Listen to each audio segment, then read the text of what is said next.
Welcome back to the Sawmill, guys. I'm Jerry from Bigelow Woodcraft.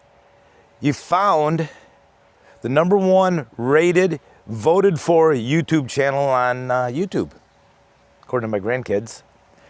White oak on the mill today. We have 2 more logs right behind you guys, or right next to you guys right there. Let's see how big this is, because we do need to keep track of our wood here. So it's 14.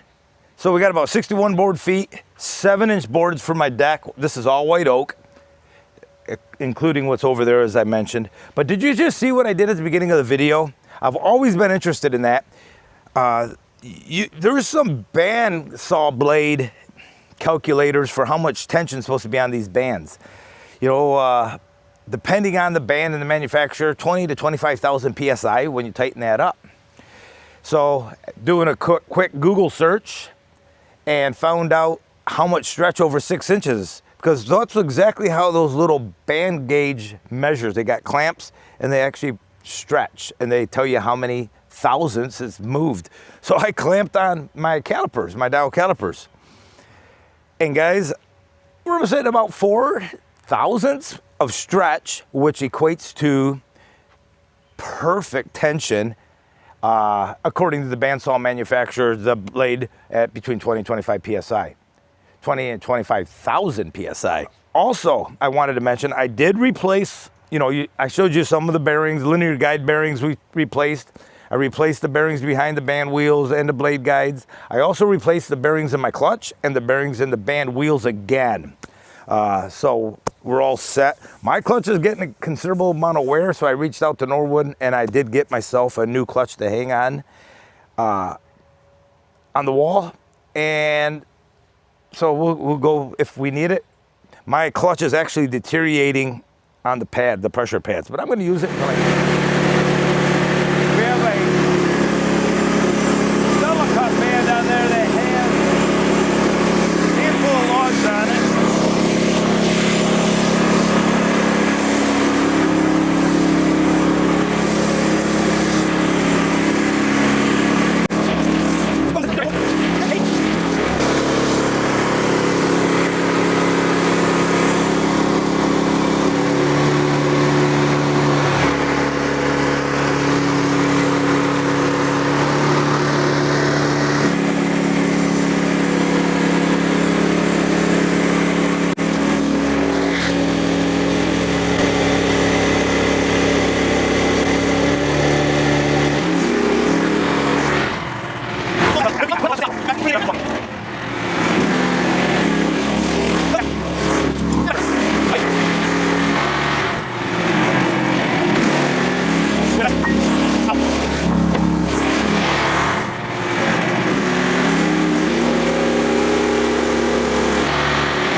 All right, guys, 15-inch diameter, 75 board feet.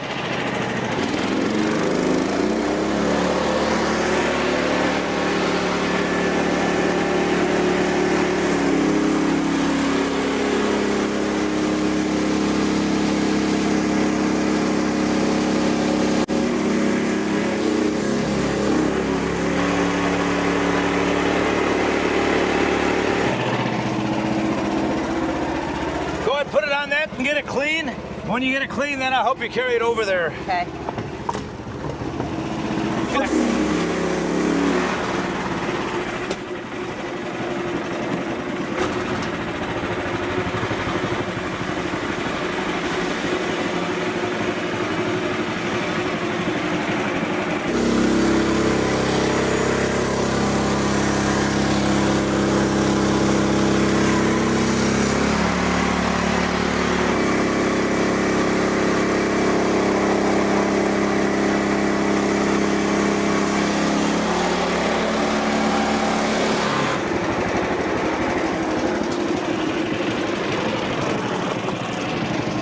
I'm gonna flip this all the way over.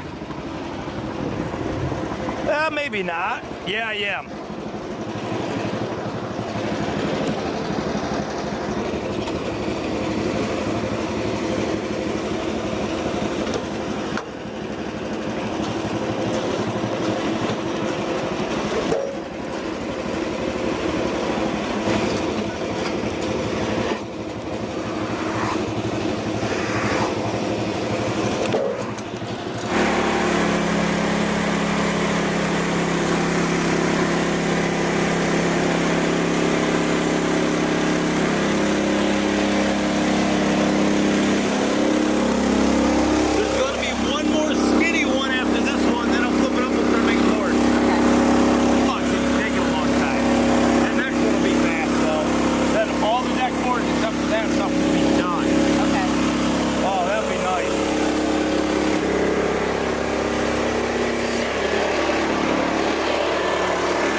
8 foot, 13, 50 board feet.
She's not quite as strong as Nick, but she works just as hard as Nick. We miss you, Nick. Miss you, yeah. I'm back in the lumberyard. She's limping Miss around ya. still with 2 broken feet now. She had that broken foot before Paul Bunyan. That's starting to give you problems again. This one, right here. I think I'm overdoing it. And then about 2.5 weeks ago, we dropped a full-size framing DeWalt battery-operated nail gun 6 feet off the ground on her other foot. That one. And it smashed it. You did well. So thank you for coming out and toughing No it out. problem. Just taped them up. These, again, guys, are for the deck. These are not the full-length ones that we had before, obviously. This was an 8-foot log, a 10-foot log, and then we had the 12-foot log. I do have a few short spans that these pieces will work out for. So that should be just about all the lumber for our deck. That'd be nice. I hope it is. I may go harvest a couple more white oaks. That was my last white oak log on this prop that we have down. So everything we pulled out with the skidder yesterday, none of that was white oak. So I might have to harvest a white oak or two. We're at 900 and some board feet, 950 I think. The deck requires 750, but I kind of forgot about the steps too. And the railings. With the railing, that will be 2 out of 2x6s. Oh, okay. Those will be different material, but that too will be white oak. So that will be coming up shortly. We'll get that done. You saw what I did at the beginning with those calipers on that blade. I thought that was very interesting. Hopefully you can hear us with this wind. I think you can. It's coming from our back. It feels like it's coming from the north. I've always thought about doing that, and I wanted to finally test that little hypothesis, and it's about 4 thousandths, which puts it right in the ideal tension for these 1.25 inch blades between 20 and 25 thousandths of PSI at 20 foot-pounds with my torque wrench that I use, which puts you really close to the 5 turns that Frontier recommends, 5 to 5.5. Let's see, anything else? Oh, the mill ran so good today, so smooth. Bearings, oh man, you don't realize they're slowly decaying and wearing out on you until you put a new set in. And everything was smooth, no rattling, no clutter, no fluttering of the band at all. Everything was very nice today. So You very did happy. a lot of repairs. Yes, in the last couple of weeks I've done quite a few, just the minor maintenance, you know, the belts, now there is no more bushing or bearings. I've replaced them all. The linear bearings, every roller bearing on that thing, the guide blocks, everything. So it's like a new mill, and it feels like a new mill. That'll do it, guys. Hopefully you like the content. Smash that thumbs up button, leave a comment, and don't forget to share it with a friend. But none of that's necessary. Just come out and watch Jill and I take care of business. Lumber business, that Lumber is. business. We'll see you next time. All right, have a good one.